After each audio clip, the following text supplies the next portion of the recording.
நம்ம என்னதான் எஜுகேட்டடா இருந்தாலும், வாழ்க்கையின் அப்ஸ் அண்ட் டவுன்ஸ நம்ம கோ த்ரூ பண்ணியிருந்தாலும், வயசுல மூத்தவங்களா இருந்தாலும், ஒரு சில விஷயத்துல சில பேருக்கு காமன் சென்ஸ் அப்படின்ற ஒரு விஷயம் வந்து இருக்காது. அது என்ன அப்படின்னா, மத்தவங்களுடைய வாழ்க்கையில தலையிடுறது.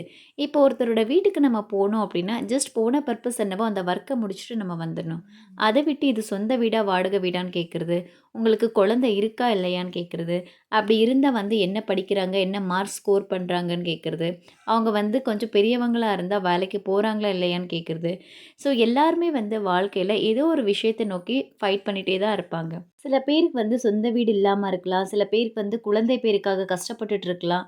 எந்த ஒரு பெர்சன் லைஃப்லயும் ஒரு நல்ல விஷயம் நடக்குது அப்படின்னா, அவர் தானாகவே சொல்ற வரைக்கும் நம்ம வெயிட் பண்ணணும். அது ஃபோர்ஸ்ஃபுல்லா அந்த இன்ஃபர்மேஷன வந்து நம்ம கலெக்ட் பண்ணக்கூடாது. இந்த மாரி அன்னெசசரி டாக்ஸ் எல்லாம் பேசி மத்தவங்கள மனச வந்து புண்படுத்தாதீங்க. மத்தவங்களுடைய பெர்சனல் லைஃப்ல தலையிடுறது that is none of our business. So thank you all. Will see you in the next video.